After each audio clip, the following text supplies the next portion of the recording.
Have you ever actually read the Quran? The importance of Arabic language for non-Arabic speaking Muslims in the light of the Holy Qur'an. We all come across many non-Arabic speaking Muslim brothers and sisters who know how to recite or read the Holy Quran without understanding. It is indeed a great effort on their part to be able to read something in the language they don't understand.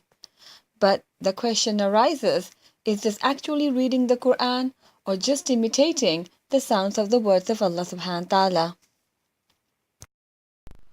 Reading has been defined as it's a complex cognitive process of decoding symbols in order to construct or derive meaning.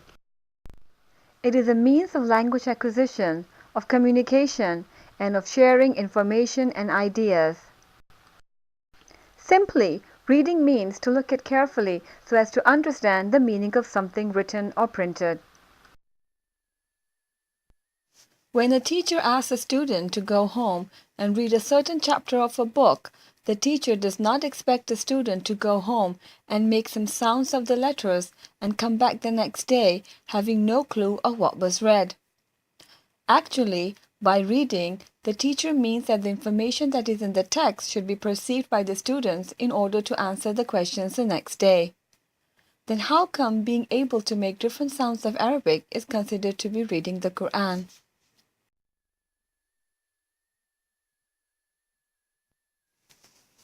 It has been a norm in non-Arabic speaking Muslims to have their children finish the rules of Arabic reading, and once they have applied the rules of imitation of the sounds of Arabic words throughout the Quran, a party is thrown in regards to have finished the Quran. But actually what the child has learned is how to imitate the sounds of Arabic words by sounding the letters. The rules of reading are taught with no understanding. If people do not understand what they are reading, they are bound to make many mistakes. Some mistakes may not be serious as they may not change the meaning of the text, but some may be seriously grave sins. Just imagine if a person stretches la when Allah subhanahu wa ta'ala is using la with little stretch to emphasize He will surely punish those who do bad. If the reader unknowingly stretches la, which means no, the text would mean Allah will not punish those who do wrong. Totally the opposite meaning of what Allah subhanahu wa ta'ala is saying. Similarly, when Allah subhanahu wa ta'ala says, ذَلِكَ الْكِتَابُ لَا رَيْبَ فِيهِ هُدًى لِلْمُتَّقِينَ, this is the book, and it is guidance sure, without doubt, to those who fear Allah. Just imagine if the reader makes a mistake of not stretching the law, the meaning will become opposite and would be a big sin.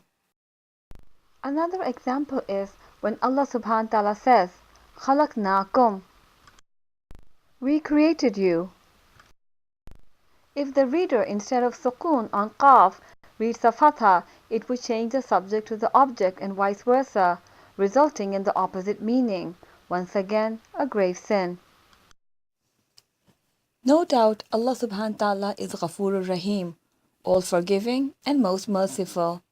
He may forgive and not punish for unintentional mistakes, but many non-Arabic speaking Muslims read the Quran without understanding for barakah and sawab also. Would reading wrong give barakah or sawab?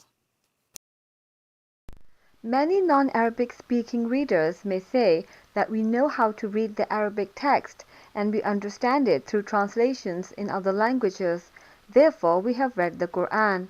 But Allah subhanahu wa ta'ala clearly mentions that the Quran is only in Arabic language. Inna anzalnahu Qur'anan Arabiyyan la'allakum ta'qilun. We have sent it down as an Arabic Quran in order that ye may learn wisdom.